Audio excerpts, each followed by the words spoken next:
you've ever wondered about the impact that one person's vision can have, you're about to find out.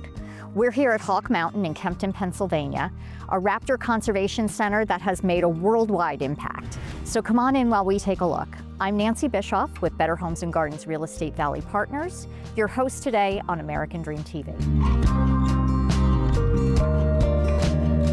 So we're starting right now in the Visitor Center at Hawk Mountain Sanctuary, and with me today is Sean Grace, the president of the sanctuary. Yeah. Sean, thank you so much for joining us. Well, really appreciate your time. Thanks for coming out. So we would love to begin by hearing a little bit about the history of Hawk Mountain Sanctuary, how it came into being, and its purpose. Rosalie Edge was our founder, and she heard that there had been shooting going on up here.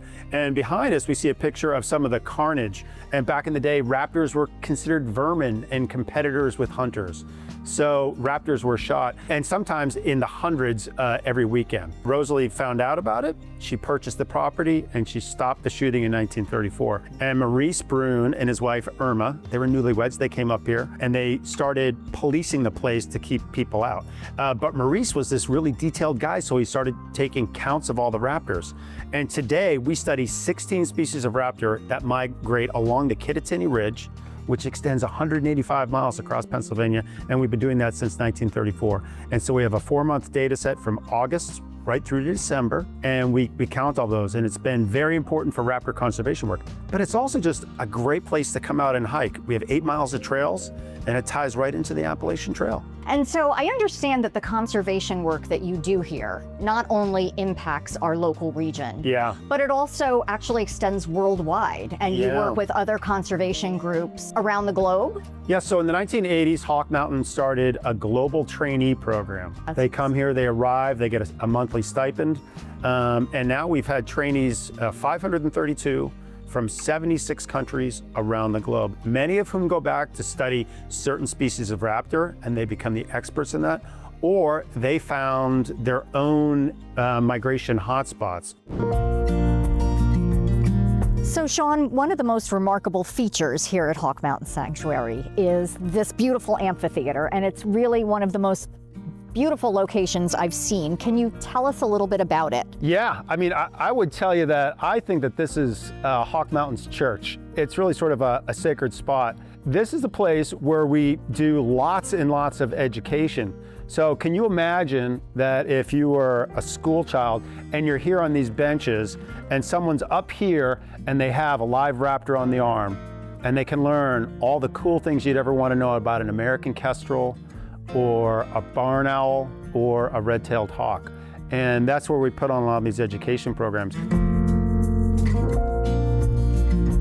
So this is something that we're very proud of. We're on the ADA accessible trail at Hawk Mountain, and I think we may be the only conservation organization in the country that has a mountaintop ADA accessible trail. So really people of all abilities can come and visit. I love that you make it accessible for everyone. Yeah. It's such a beautiful setting. There's so much to learn here. Yeah. It's really fascinating. Yeah, it's beautiful. And we're almost at full fall colors here. So yeah, folks can come up and they can check it out. Awesome.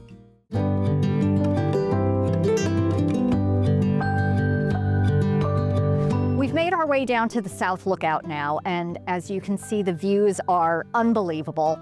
Sean, why don't you tell us a little bit about this spot in the sanctuary and also about the Hawk Mountain model? Yeah, so right here we're at South Lookout, and as we look out, you can see part of the Kittatinny Ridge, Donut, which is a prominent feature, the Pinnacle, and Owl's Head. And we get a lot of raptors that come through here. And now the Kittatinny Ridge, it's very important as far as raptor migration goes. It spans 185 miles across Pennsylvania, and it's part of the Appalachian corridor, which goes all the way from Maine to Georgia. When winds strike it, it creates a wave, and those raptors are able to soar on that wave of energy and cover 200 to 300 miles per day. Now, we bring trainees in for 3.5 months in the fall, and the way Hawk Mountain works is it gets folks that are post-college, they want to learn how to do raptor conservation work. Then a lot of times when they're done with a traineeship, they'll initiate a graduate program and then oftentimes work up through a PhD. So Hawk Mountain funds people when they're at the beginning of their career, sort of at that base level, all right? And they continue on and they matriculate up and they become a PhD. Last year, we had 5 different PhDs graduate from universities all around the world that are working with us. And they're all producing scientific work. So we have more than 400 scientific publications. And I would also tell you, if you look at that program, 60% are women and 50% would be considered diverse candidates. And I don't think there's another conservation organization that has that story. That's fantastic. Thank you so much. We've learned so much here today. It's so interesting. And I know I'm going to come back because there are so many things that we didn't have a chance to talk about. Yeah. So thank you so much for your time. Thanks for coming out. Totally appreciate it. Yeah, it was a pleasure. It was wonderful. I hope you've enjoyed our visit to Hawk Mountain Sanctuary as much as I have. There is so much more here that you've really got to come and see it in person at some point. For American Dream TV, I'm Nancy Bischoff with Better Homes and Gardens Real Estate Valley Partners. Come see us again real soon.